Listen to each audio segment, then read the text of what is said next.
Kung gagawa ka ng listahan ng mga legendary restaurant sa Manila, ay ilista mo ang mga to. Isang Chinese restaurant sa Malate na since the 80s ay paboritong kainan ng mga naghahanap ng mura pero masarap na Chinese food. Isang kambingan sa Malacanang na kung tawagin ay kambingan ng mga sikat. Last but not the least, isang restaurant na pwede na sigurong tawaging most legendary restaurant in the Philippines. It's a beautiful day for a food trip. Let's go! I have another legendary restaurant for you, ang Walk-In. At ang kanilang classic, iconic na sipa. Yung parking nga pala din, medyo mahirap. I'm assuming pinayagan lang nila mag-park din dahil linggo. Pero to be safe, merong parking area dun sa paligid ng Aristocrat. Walking distance lang, mga 100 meters. Looks like marami pa rin talagang fans ang Walk-In.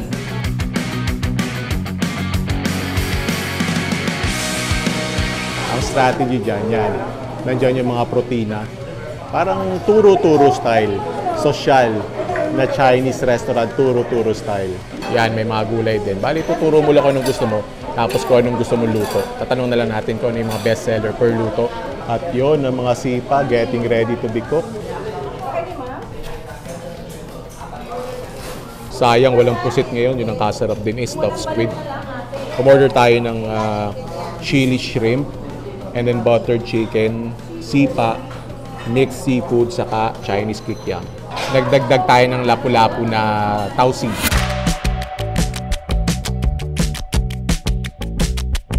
Dahil sobrang na-miss ko ang Walk-In yan, dami naming order.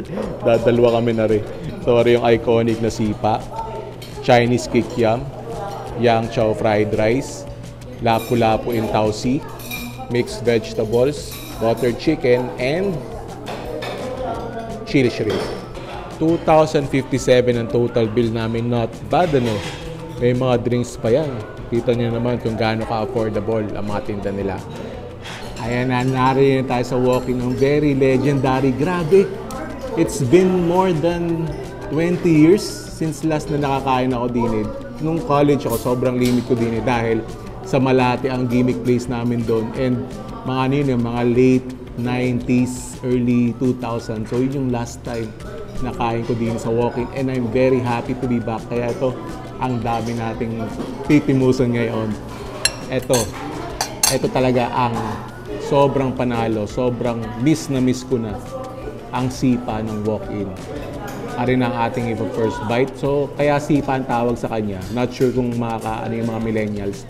Parang korteng sipa, yung nilalaro ng mga kabataan ng aming panahon. Ari na po, kakapalunok Ari na, first bite natin. First bite.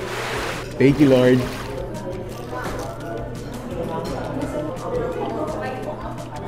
It's like having it for the first time.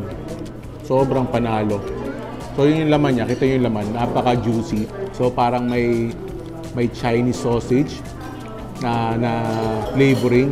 I mean kung anong ginagamit na pampalasa sa Chinese sausage, parang yun yung nalalasahan ko. A few vegetables and then crunchy exterior. Tapos lalagyan mo nitong ano nila, sausawan nila. Yan, konti lang kasi napakalasa na niyan. Sobrang panalo, kakamiss. Magkakanin na tayo. Yung yang chow nila, basic lang. So, may Chinese sausage din. Try muna natin ito, Chinese kikiam. Yan. Ito parang hindi ko ino-order dati. Try natin yan. Sarap. Sarap nito sa lomi. And then, ito yung chili shrimp. So, may option ka. Pag order ka nito, pwede nyo sabihin na nakabalat na para hindi na mahirap kainin. Lagyan natin ng konting sarsa. So, ng pagkakaluto, yung anghang niya, na-counter na ng sweetness niya. So, talagang, kumbaga, parang perfect na sweet and spicy. Tapos, lasang-lasang rin yung bell pepper. Try na itong butter chicken nila. Yan. Bagong luto, init.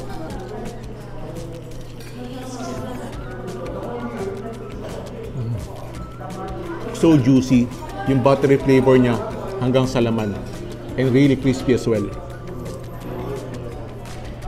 Ang sarap na ka-partner nito, etong ano, mixed vegetable. So may mushroom na siya, may tokwa,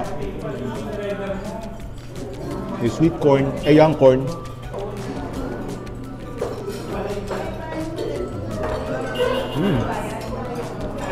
Subtle flavoring ng oyster sauce, tapos may konting sweetness. And then ito, yan, lapu-lapu with tausi. Yun, no? Look at how flaky that is. Etong walk-in, alam ko may branches sila dati na iba eh. Pero ngayon parang ito na lang, Malate na lang.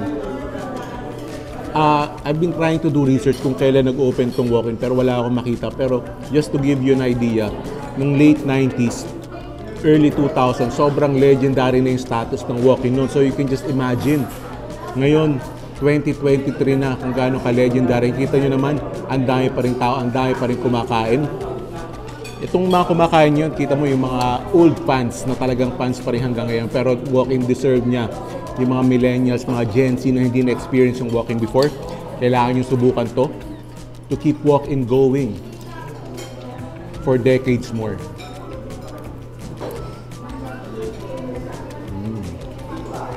Sarap ng tausi sauce.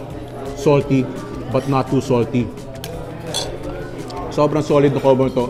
Sobrang lungkot lang ako kasi walang stuffed squid. Yun yung sobrang panalo nun eh. Pero, matikman ko ulit itong sipa after 20 plus years. Sobrang sulit na. Sobrang worth it na pagdayo din eh. Makes me wonder kung bakit naghintay ako ng ganun katagal para bumalik din sa walk-in. After na matimusan ko ulit, for sure, I'll be back over and over again. So yan, kakain na kami. So make sure i-try nyo yung walk-in. Try nyo itong mga sinubukan namin nyo. Make sure don't forget the sipa. If I can recommend tatlo, etong sipa. Yan, recommend ko yan. And then, yung fish, lapu-lapu in tausi. And yung butter chicken. Tapos syempre, sasamahan nyo ng yang chow rice.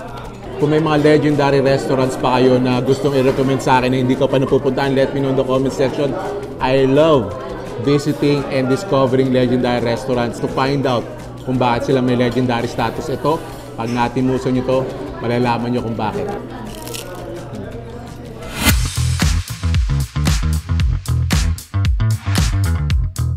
Narinig na tayo sa Vincent's Place Kambingan, ang tinatawag nila ng kambingan ng mga sikat since 1980. Bakit kambingan ng mga sikat? Ay di yan. Kadami mga sikat na nagpunta. At ng klaseng sikat nagpunta eh. Mga politiko, mga artista, mga sikat na personalities. Tapos yan, may mga basketball player din, may mga singers. Sa sobrang daming sikat na napunta ay mauubusan na ng kakapitan. Ayan, saan ka nakatala? Medyo briefing na delay ng dahil sa kambing. That's a nice story to tell. Ayan, so umorder tayo ng kilawin, kaldereta, adobo, saka papaitan. Tapos bigayan ng mga classic ng mga kambing dishes. Ari, may papakita ako sa inyong kakaiba. Salt and eggs, spare ribs. Anong bangis niyan?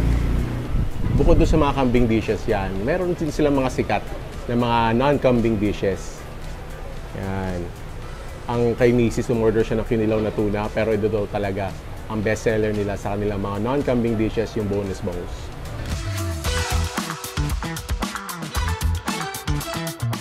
Tatry natin na rin chicharon kambing. Life-changing daw rin pag natimusan. Nga naman mga katikim na chicharon kambing. Ayan, dapat hihintayin ko pa yung mga ulam bago ko tikman yung chicharon na kambing, pero hindi na ako makahintay. Tatry na natin yan, no? So ito ay balat saka may konting taba ng kambing. Try natin. First bite. Thank you, Lord.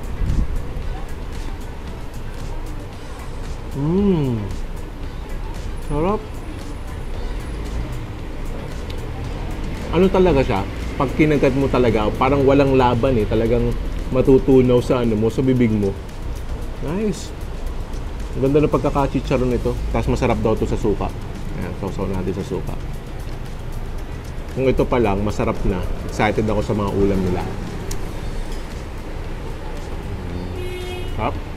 Tapos ito yung sabaw nila ng ano, sinampalukan tuhod. Dahil walang half yung sinampalukan tuhod eh. So hindi ko maubos yun. Yung sabaw na lang, humingi ako. Try natin yung sabaw.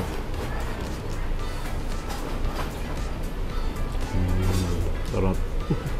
Pwede ito yung ano eh, yung pagising mo. Yung iinamin mo pang pagising. Sarap. Yan si sir, narinig ko, taxi driver ka pa lang, kumakain ka na dito. Opo. Tapos ngayon, ilang taon na yun, bali? Bali siguro, nag-start ako mag-taxi driver 2010 po. Oh, grabe, tagal mo na kumakain dito. Ano paborito niyo, sir, dito? Caldereta. Caldereta. Saka yung itong adobo. Ayan. Saka yung curry. Balita ko, taga Batangas din kayo, sir, ano? Mayroong bahay po sa Nasugbo. Yun, salamat, sir, salamat. Yan na rin ang ating titimusan ngayon. Ayan na, sa wakas matitimusan na natin ang Vincent's Place Kambingan. Legendary kambingan din sa Manila, malapit sa Malacanang. So syempre yung mga bestsellers nila, yung mga classic na kambing dishes ang in-order natin. Yung mga nakikita nyo, mga half order to may mga full order naman, mga good for 2 to 3 yun. Pero syempre para mas marami tayong makain, yung mga half order ang kinuha natin ng mga good for 1. Pero tingin ko, pag medyo marami kayong ulam na orderin, siguro kaya din to mga good for 2 to 3 din. Unahin natin tong kilawin para classic na kambing dish. Yan. So kilawin muna tayo. Wow. The best kilawin kambing na nasubukan ko. Sobrang sarap nun. Ang ganda ng pagkakatimpla niya. Hindi overpowering sa suka. Tapos maanghang yung sili na ginamit nila. Medyo maanghang. Sarap nito. Good start tayo. Ito naman, adobo. Tapos kung mapapansin nyo, malaman yung mga kambing dishes nila. Yung malaman. Although okay din naman sa akin pag mabuto, sarap kutkutin nun. Pero pag ganito, pag magkakanin, yung lambot ng adobo. Tapos tamang-tama lang yung alat niya. Tapos medyo mag-garlicky. Sarap nito. Babalikan kita. Caldereta. Siyempre, pag magkakambing dish ka, kailangan may caldereta ka. Kung ano man yung timpla nila sa caldereta, kahit anong karne ilagay mo din panalo yan. Kita nyo medyo nagmamantikaan ng konti. Solid to. Tapos may konting lasa may konting liver spread ako nalalasahan. Konting pagka-cheesy na konti. Tapos yung anghang tama-tama lang. Tapos magpapapaitan din tayo. Yan. Kung ang sabaw na rin ay anywhere close dun sa sabaw ng kanilang sinampalukan. Yung pait niya, ang ganda ng pagkakapait niya. Mapait pero hindi off-putting. Yung pait na nakakagana. Sabi ko, pipili ako ng paborito ko. Hirap pumili. Ito yung kakaiba nila. Hindi mo makikita sa ibang kambingan to. Yan, sa kanatala niya, kala niyo wings lang ang may salted egg. Salt or spare ribs, so medyo mabuto yan. Pero yan, may mga laman din. Try natin to. Sarap na kutkutin. Sarap ng salted egg flavor niya. Tapos, this will only work pag yung kambing hindi maanggo. Kasi pag maanggo tapos ito, parang medyo pangit ang lasa. Hindi maanggo yung kambing. Lahat naman ng kambing dishes nila, ang ganda ng lasa, hindi maanggo, walang amoy, walang off na lasa. Kaya bagay na bagay yung salted egg na spare ribs. Tingin ko, etong kilawin yung paborito ko. Solid to. Yan, kahit papakain mo na lang, kahit pulutan, kahit babarik. Pero, sarap tong caldereta eh. Hindi ako makapili ng favorite ko dito sa caldereta sa asano. Actually, yung mga sabaw nila, kahit kaninan mo na lang eh. Kahit itong ano nila, yung sinampalukan soup. Ito free to unlimited to Kaya yung iba daw kumakain dito, hindi na nagtutubig. Yung soup na lang ang hinihigop-higop. Tapos try natin tong kilawin nila. Ito order ni Mrs. Ito full order to Try lang natin bago tayo bumalik sa kambing. Yung kilawing tuna nila, parang mga sikat na resto bar. Parang yun yung kilawing tuna na nila. Yung serve nila, ganun yung level, ganun yung lasa. Masarap yung mga non-kambing dishes nila. In fact, bago daw to naging kambingan place ay Hindi sila, ang mga siniserve nila, mga hindi kambing. Yun nga lang, so sobrang sarap ng kambing nila, yun dun talaga sila nakilala. Tapos hindi lang siya kambingan ng mga sikat eh. Maski yung mga normal na, mga common tao tulad natin, dito pumupunta, pinagkikrave sila ng kambing. Kaya dapat pag pupunta ka dito, may kasama ka eh. Kasi hindi pwedeng iisang ulam o orderin mo. Ang least favorite ko itong adobo, pero sobrang solid pa rin ito. Hindi ko sinasabing hindi masarap to, pero sobrang sarap nitong mga dishes na to. Etong kahit adobong kambing ang orderin mo, sobrang panalo na experience mo dito eh. Lalo na kung sasamahan mo ng top 2 ko itong kilawin saka yung kaldereta, panalo. Tapos itong kasi syempre yung younger generation, marami ayaw ng ng kambing, hindi mahilig. Siguro ito yung magandang entry level order nila, mag-salty para merong familiar flavor sa kanila. Lalo na yung mga mahilig mag-unlinings. Subukan nila to. Tapos eventually, masusubukan nila ito, masasarapan sila. Ako, Batanggenyo ako. Sa Batangas, masasarap din ang kambing. Masasarap magluto ng kambing doon. Fresh yung mga kambing. Pero ito, pandayo din. Tapos sabi nila, masasarap pa daw itong adobo pag nilagay mo ito ng suka na to. Ito daw yung condiment niya. Makes sense nga naman. Oo nga naman, kasi itong adobo nila, adobong tuyo eh. Tapos medyo parang leaning towards tapa na. Sarap nga. Panalo nga to, try nyo with the suka. Hi, I'm Peter Michael Pua. So, I'm the General Manager of Vincent's Place Kambingan and Vincent Van Gogh in Legazpi Sunday Market. So, today, we're in our main branch, Vincent's Place Kambingan here in Malacanang, just before going in the JP Laurel gate. So, we're in front of Max's Malacanang. So, Vincent's Place Kambingan started in 1980. So, medyo matagal na po. We used to serve karinderya food outside. So, nag-start kami mag-serve ng kambing when customers from Malacanang requested for pulutan kasi we serve alcoholic drinks here, beer, yan. So, nag-request po sila ng pulutan and then we started offering our kambing dishes. Pero over the years, we improve on our recipe. So, yan yung ini-enjoy na po ng marami naming customers right now. So, as you can see in our walls, marami pong all walks of life basically yung kumakain sa amin.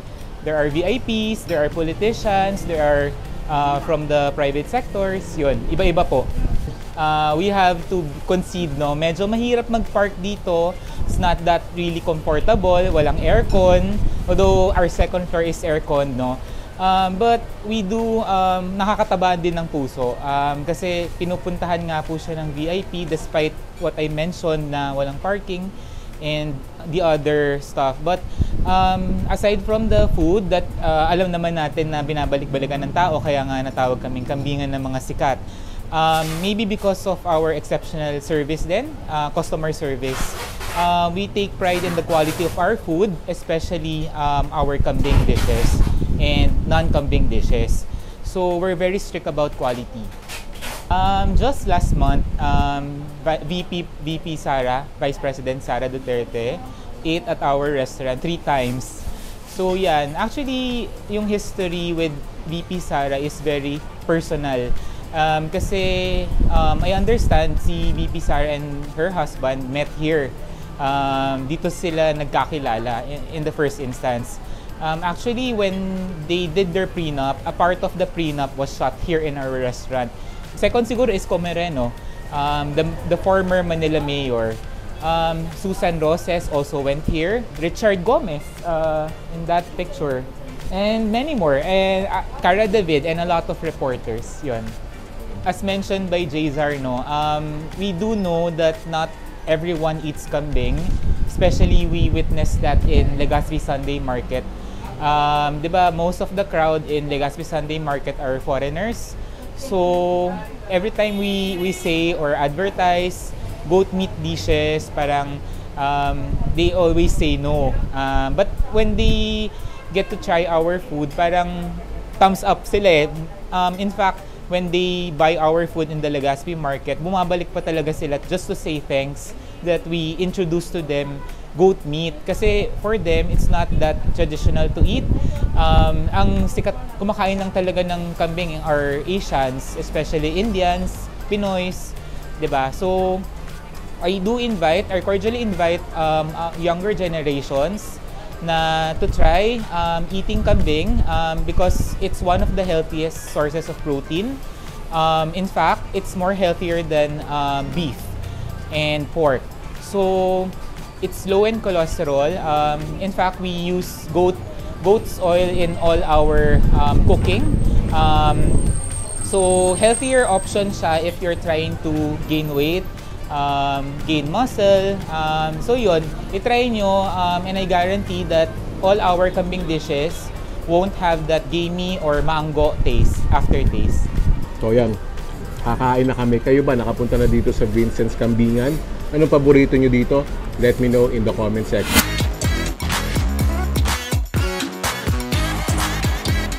Narinig na tayo sa most legendary restaurant in the country. Aristocrat since 1936. Tayo ay mag-chicken barbecue among others. Grabe oh, sobrang jam-packed to. Hindi pa rin talaga nawawala ang appeal ng Aristocrat. May mga group meals din sila which makes sense kasi ang Aristocrat very popular sa mga parties, lalo na yung mga graduation parties, mga birthday parties, gayon. Yan, may mga nagdadatingan pa, may mga nag-graduation pala. Kaya ang daming tao. Are pala si Justice Alex saka Doña Engracia, ang founders ng Aristocrat. Yan, may mga waiting pa din eh. Tapos may dining area naman doon. Kami naman ay dadalwa, mas madali kaming isingit. So, siguro mabilis lang ihihintay namin. Are yung menu nila. Yan. Pause nyo na lang. Siyempre, pag nasa Aristocrat ka, matik ang chicken barbecue. Yan. Tapos magpo-pork barbecue din tayo. Ano kaya maidagdag? Tapos gulaman at sagot tayo.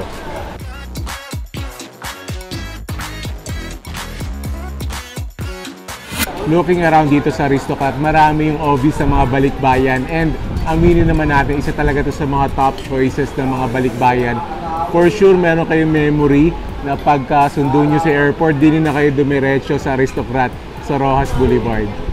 Una dumating yung sagot gulaman. Una na muna natin habang maganda pa. Maya-maya yan, tunaw na. Nag-order ko sa gugulaman o halo-halo. Para syempre, malamig ang ating sagot gulaman. Tapos haluin, nasa baba ang gulaman.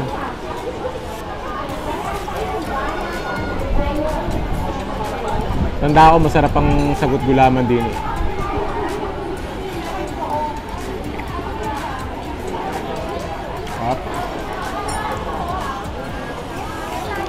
Tatabi ko muna at baka rin maubos. Wala pang pagkain, ubos na.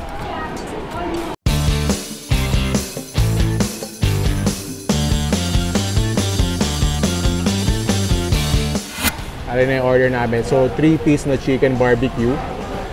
Tapos, syempre may java rice yan. And pork barbecue, may java rice din. At ang ating sabaw, sinigang na bangus. Ayan. Sana maasim. Tingnan natin kung marami. Oh, medyo marami namang laman na bangus belly.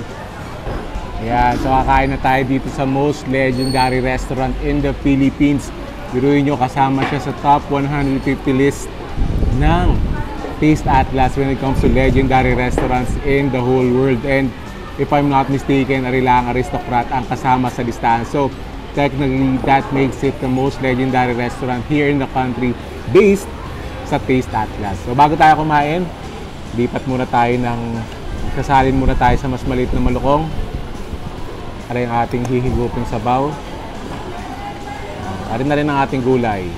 Yung mga viewers natin na OFW dyan, na-miss nyo ba? Pag-uwi nyo, daan kayo dito ha.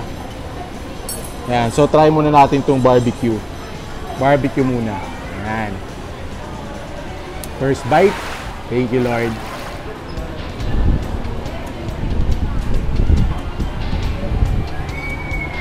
Kita nyo naman, very meaty. Wala siyang taba. Siguro mga residual na taba lang, pero yung talagang taba na part wala. But still, very juicy. Very tender. Tapos syempre, classic din yan, yung Java sauce. Classic din yan sa Aristocrat. Yan ang classic na sausawan ng kanilang mga barbecue. Sausaw natin.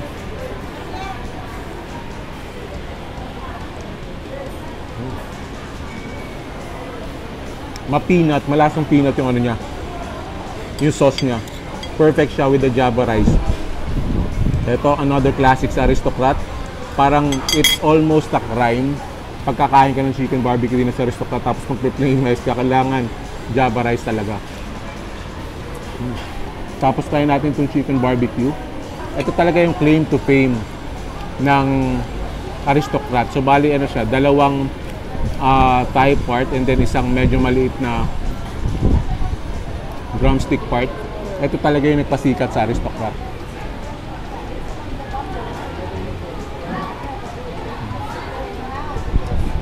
Yung tamang-tama lang yung tamis. Savory. Yung talaga yung ano classic na barbecue taste na hinahanap ng mga Pilipino. Kasama na yung mga nasa ibang bansa. And then again, with the Java rice. Try na natin yung ano nila, bangus belly.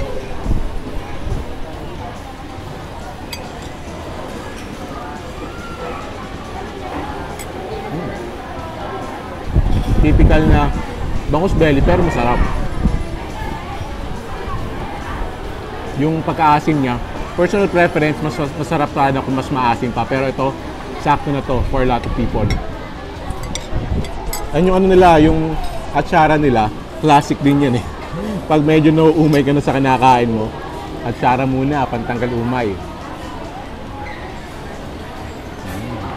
Marami din dito mga nagsa-celebrate. In fact, last kain namin dito, ang tagal na rin pala, 15 years ago. Yung last kain namin dito sa Ross Boulevard, that was 2008. Nag-work pa ako sa Makati noon, so na-promote ako sa trabaho. So nilibre ko yung family ko dito sa Aristocrat sa Ross Boulevard. Tapos tanda ko si Mrs. noon, nagliligawan pa lang kami noon. May good news din siyang ano yun, kaya memorable sa akin yung araw na yun. And a lot of memories have been born, have been nurtured dito sa Aristocrat. Kaya kahit sabihin mo na marami ng mas masarap na Filipino restaurant, yung nostalgia nandito pa rin sa Aristocrat, at least sa main branch nila dito sa Ross Boulevard. And marami pa silang masarap dito ah. Kayo, ano yung paborito nyo ilo-order dito sa Aristocrat? Let me know in the comment section. Yung basis ng Taste Atlas sa pagiging legendary, yung talagang pag sinabi mo yung pagkain, yung talagang may isip mo. So dito sa Pilipinas, pag sinabi mo chicken barbecue, Aristocrat yung may isip mo eh, di ba? Sama mo na yung pork barbecue nila. So, 1936, malapit na sila mag 100 years, and I think naman, aabot sila ng 100 years. Pag ganito na yung food, kahit pa paano na maintain nila. Cheers to soon to be 100 years ng Aristocrat. That's it for today's vlog. Thank you for joining me. Sana nag-enjoy kayo. And if you did, make sure to click the subscribe button and notification bell and watch my vlog right here. Thank you for watching. I'll see you in a bit.